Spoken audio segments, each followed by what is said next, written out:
Puji Tuhan sehat, Pak. Baik Bu, perkenalkan saya Revani Sinaga sebagai ahli gizi yang bertugas pada hari ini. Boleh tahu dengan Ibu siapa? Saya Adelia Tapenat, Pak. Baik Bu, apakah ada yang bisa saya bantu? Oh iya, Pak, jadi begini.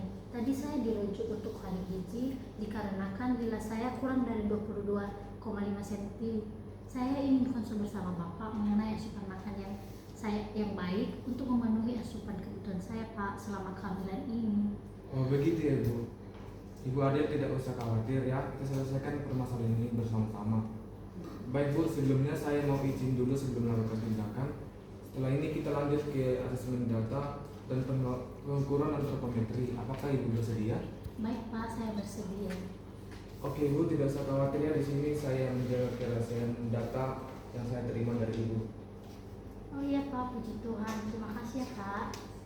Baik Bu, sebelum ke pengukuran, boleh Ibu ceritakan kilo apa saja atau keraguan apa saja yang Ibu ada alami mengenai konsumsi makanan sehari-hari selama kehamilan ini?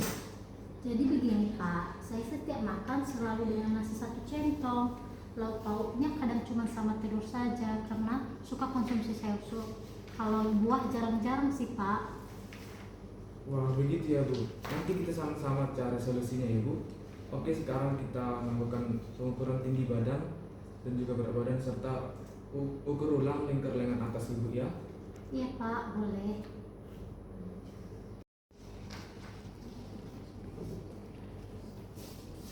Baik Bu, untuk pengukuran lingkar lengan atas ini, Ibu saya minta untuk menekukkan tangan dengan sudut 90 derajat.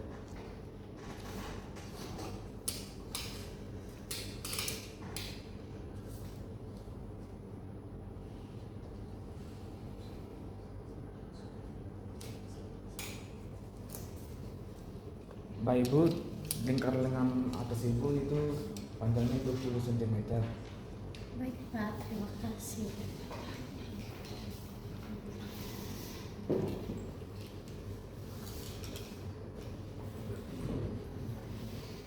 Kalau boleh tahu aktivitas Ibu sehari-hari apa saja Ibu?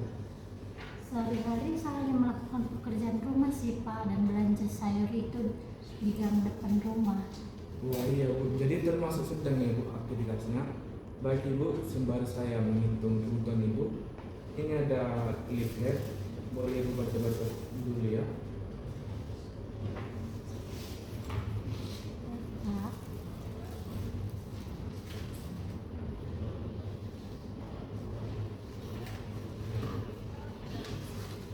Oke Bu, setelah saya hitung ternyata indeks massa tubuh Ibu itu normal. Namun betul lingkar lengan atas Ibu itu kurang dari normal, yaitu 20 cm. Setelah data pengukuran tadi, untuk biokimia saya lihat tidak ada permasalahan ya Ibu. Lalu untuk klinik fisiknya, apakah ada keluhan? puji Tuhan sampai saat ini belum ada sih, Pak. Tuhan kalau begitu ya Bu. Nah, untuk selanjutnya saya minta Ibu menceritakan konsumsi makanan apa saja yang Ibu konsumsi pada hari kemarin semenjak Ibu bangun sampai Ibu tidur kembali. Aduh, agak lupa sedikit sih, Pak, tapi seingat saya bangun tidur, saya hanya konsumsi 1 centong nasi dengan lauk pauknya hanya 2 potong tempe. Lalu siang harinya kalau nggak saya lupa, saya konsumsi 1 centong nasi juga sama tumis kangkung. Terus sore hari saya makan nasi dan telur dadar. Terus biasanya nyemil jeruk sih, Pak, kalau ada. Oh iya Bu, untuk makanan yang Ibu konsumsi apakah beli atau diolah sendiri? Oh, diolah sendiri sih, Pak. Begini ya Bu, berdasarkan apa yang Ibu ceritakan tadi mengenai asupan Ibu, di sini saya mendapatkan bahwa masalah Ibu ini yaitu kurang asupan energi dan makanan Ibu juga perlu ditingkatkan lagi keberagamannya. Lingkar-lingkar lengan Ibu kurang dari normal. Oh, begitu ya, Pak. Jadi asupan saya kurang. Iya Bu. Nah jadi untuk permasalahan tadi itu asupan energi Ibu tidak mencukupi kebutuhan berkaitan dengan pola konsumsi Ibu yang kurang tepat, di mana ditandai dengan lingkar lengan Ibu tadi itu 20 cm. Oh, iya ya, Pak. Jadi begitu ya. Nah untuk itu mulai saat ini Ibu harus lebih memperhatikan keseimbangan asupan makanan yang Ibu konsumsi ya. Ya, ya Pak, terima kasih. Nah, karena tadi permasalahannya mengenai asupan energi yang tidak mencukupi kebutuhan, jadi saya akan memprioritaskan permasalahan tadi, itu asupan energi yang tidak mencukupi kebutuhan ini.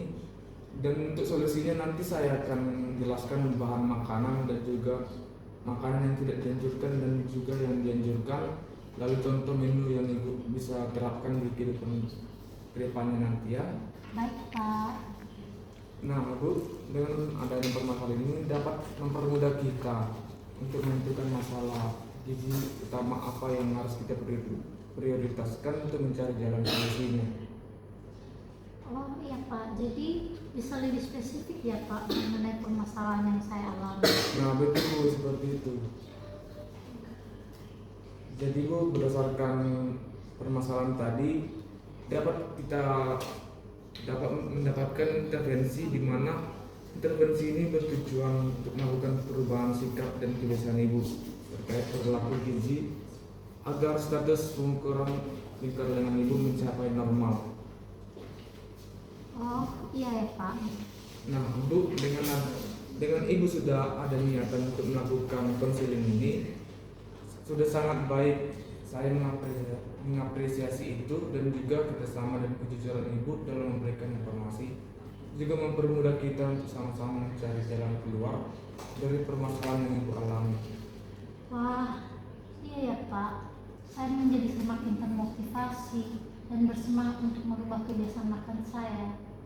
Puji Tuhan ya ibu. Baik ibu, di sini saya punya leaflet di mana tadi ibu sudah baca. Jadi saya akan menjelaskan ulang leaflet ini. Di mana tadi pada leaflet ini kan ibu sedang dalam proses kehamilan. Nah, gizi ibu hamil itu adalah suatu keadaan akibat dari keseimbangan antara konsumsi dan penyerapan zat gizi dan penggunaan zat gizi tersebut. Di sini dapat kita lihat apa saja manfaat gizi untuk ibu hamil. Itu mulai dari menjaga kesehatan dan gizi ibu tetap baik, itu kemudian pertumbuhan dan perkembangan dalam kandungan sehingga bayi lahir sehat dan juga sebagai sumber tenaga dan dapat mempersiapkan produksi ASI. Kemudian ada tanda-tanda gizi kurang pada ibu hamil, yaitu bisa ibu perhatikan nanti ke depannya. Itu dimulai dari lemah dan lesu, kemudian wajahnya pucat, kemudian merasa pusing, dan juga penambahan berat badan yang sedikit atau rendah. Kemudian ibu juga dapat mengalami pandangan berkunang-kunang jika gizi ibu kurang. Kemudian akibat dari kurang gizi ini pada ibu hamil itu bisa mengakibatkan anemia gizi, di mana pada anemia gizi ini bisa mengakibatkan keguguran, kemudian pendarahan pada saat hamil dan persalinan, lalu kematian pada ibu, kematian bayi saat lahir, dan juga zat gizi dalam ASI berkurang. Jadi untuk saat ini apakah ada pertanyaan ibu? Oh tidak ada sih Pak. Nah ibu, kita lanjutkan ya. Kemudian untuk ada beberapa tips pada ibu hamil. Yang pertama, ibu harus makan minuman lebih banyak daripada saat tidak hamil. Kemudian jangan lupa minum tablet tambah darah 1 butir atau 1 tablet sehari ya Bu. Kemudian kenalilah gejala kurang darah selama kehamilan. Itu seperti pucat, pusing, lemah, dan pandangan berkunang-kunang. Kemudian selama hamil makanlah beraneka ragam makanan dalam jumlah yang cukup. Kemudian bila nafsu makan ibu kurang, makanlah makanan yang segar seperti buah-buahan, sari buah, dan sayur bening. Kemudian hindari pantangan terhadap makanan karena akan merugikan kesehatan ibu. Dan juga minum minuman yang sehat seperti air putih secukupnya. Dan juga jangan lupa memeriksa kehamilan minimal 4 kali selama hamil, dimana seperti ibu boleh ikut kelas, jika ada keluhan atau sakit segera mencari pertolongan. Lalu di sini ada makanan yang dianjurkan. Jadi seperti sumber tenaga itu bisa diperoleh dari nasi. Nah, Kira-kira segini nasi yang boleh ibu konsumsi sekali makan, itu satu porsi ini 100 gram, dimana pada nasi ini lengkap dengan karbohidrat dan juga protein serta glukosanya.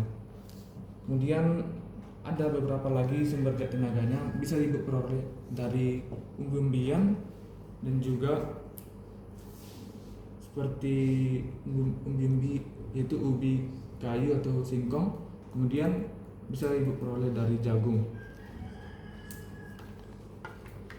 Lalu ada sumber zat pembangunnya, ibu boleh memperoleh dari ayam, ikan, kemudian telur dan juga daging-daging.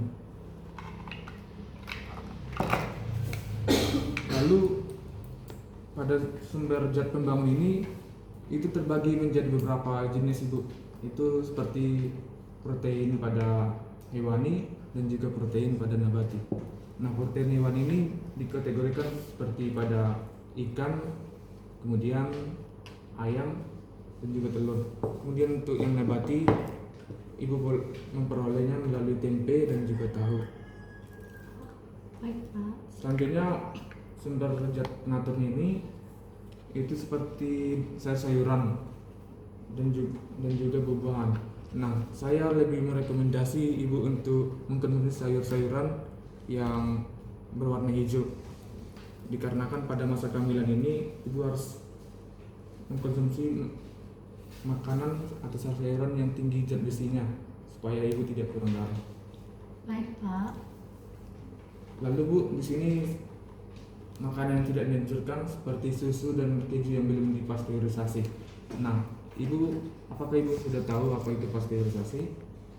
Tidak tahu sih Pak. Baik, jadi susu dan keju yang belum dipasteurisasi ini adalah susu yang belum melewati teknik pemasakan atau pemanasan, sehingga itu tidak sangat baik untuk ibu konsumsi dikarenakan bakterinya masih hidup atau berkembang sehingga dapat mengakibatkan gangguan pada sistem pencernaan ibu. Lalu makanan laut yang bermerkuri tinggi seperti ikan hiu dan juga ikan tuna yang bermata besar, jadi itu sangat tidak recommended untuk ibu konsumsi dikarenakan dapat mengakibatkan berbagai penyakit. Lalu ikan atau daging yang masih mentah atau yang dimasak kurang matang, karena makanan yang kurang matang ini sangat tidak baik untuk ibu konsumsi dikarenakan makanan ini masih hidup bakteri atau mikroorganisme yang ada pada bahan makanan tersebut. Lalu buah sayur yang tidak dicuci. Nah, ibu harus terlebih dahulu mencuci buah dan sayur sebelum diolah. Kemudian cara pencuciannya juga tidak boleh terlebih dahulu dipotong dikarenakan dapat mengakibatkan oksidasi atau zat gizinya akan terurai di dalam air tersebut. Oh, ilmu baru nih. Iya Bu. Kemudian ibu juga untuk saat ini dilarang atau dibatasi memakan jeroan. Nah, jeroan ini dapat mengakibatkan kolesterol yang tinggi pada ibu sehingga tidak baik untuk janin ibu. Lalu begitu juga minuman kafein dan alkohol. Kafein ini tidak baik untuk ibu. Kemudian di sini ada contoh menu yang bisa saya berikan. Pada pagi hari ibu boleh makan nasi dengan porsi sekian, yaitu 100 gram. Kira-kira seperti ini ibu untuk nasinya. Baik Pak. Kemudian ayam gorengnya ibu boleh mengkonsumsi dengan potongan seperti ini, yaitu 100 gram untuk sekali makan. Lalu ada pepes tahu. Nah, pepes tahunya ibu boleh makan dengan 100 gram juga. Kira-kira potongannya seperti ini ya Bu. Baik Pak. Kemudian ada oseng jagung dan juga wortel. Lalu ibu boleh menambahkan susu sebagai minuman setelah makan nanti. Kemudian pada jam 10 ibu boleh makan cemilan seperti bubur kacang hijau. Nah, seperti ini Bu contoh porsi yang ibu boleh konsumsi pada bubur kacang hijaunya. Kemudian pada siang hari ibu boleh mengkonsumsi nasi putih sama juga seperti tadi pagi dengan porsi yang demikian, itu 100 gram. Kemudian ada sayurannya bebas. Kemudian ibu boleh makan ikan yang direbus dan juga keripik tempe sebagai cemilan juga. Dan juga ibu boleh menambahkan buah jeruk atau buah pisang setelah makan nanti. Oh, baik Pak. Kemudian pada sehari-hari ibu boleh mengkonsumsi salad buah. Nah, buah-buah yang ibu konsumsi bebas, mau buah apa saja sesuai selera ibu. Dan juga malam harinya sama seperti tadi, boleh nasi dengan porsi demikian ini bu. Kemudian telur balado dan juga tumis tauge atau bakso, dan juga buahnya boleh pisang atau jeruk. Oh, baik Pak. Baik bu, apakah ibu mengerti mengenai contoh menu sehari ini? Saya paham Pak, tapi saya ada pertanyaannya Pak. Kalau misalnya setiap setelah makan saya nggak konsumsi buah, bagaimana ya Pak? Boleh saja ibu, tapi sangat dianjurkan untuk mengkonsumsi buah supaya asupan makanan ibu seimbang. Oh iya ya Pak. Terima kasih sekali ibu sudah sangat memperhatikan sekali atas materi yang saya berikan. Untuk itu saya mohon dan meminta ibu untuk berkomitmen untuk melakukan diet ini dengan baik dan disiplin. Apakah ibu bersedia? Dengan senang hati Pak, saya akan melakukan dengan baik. Baik bu, terima kasih sudah mau berkomitmen dalam menjalankan diet ini. Iya Pak, sama-sama. Nah, untuk mengetahui pemahaman ibu terkait yang saya sampaikan tadi, informasi apa saja yang ibu dapat? Iya Pak, jadi saya harus menjalankan diet tinggi energi dan tinggi protein untuk mengoptimalkan asupan makan saya agar lila saya normal. Lalu lebih ditingkatkan lagi konsumsi buahnya ya Pak. Wih, ibunya hebat sekali ya telah menyimak dengan baik. Baik bu, untuk memudahkan ibu menjalani diet ini di rumah nanti, ini ada leaflet dan daftar bahan makanan, boleh ibu bawa pulang ya. Oh iya Pak, terima kasih ya Pak. Puji Tuhan ya bu, konseling hari ini sudah selesai. Kita rencanakan 1 minggu yang akan datang ya. Baik Pak. Untuk minggu yang akan datang, saya akan melihat perubahan antropometri ibu, khususnya untuk lingkar lengan atas ibu, apakah sudah ada peningkatan atau belum, dan juga asupan buahnya sudah mencukupi atau belum. Baik bu, puji Tuhan sekali, sudah selesai ya. Sampai bertemu di 1 minggu yang akan datang ya bu. Baik Pak, terima kasih kembali atas solusinya dan saran yang Bapak berikan kepada saya. Sama-sama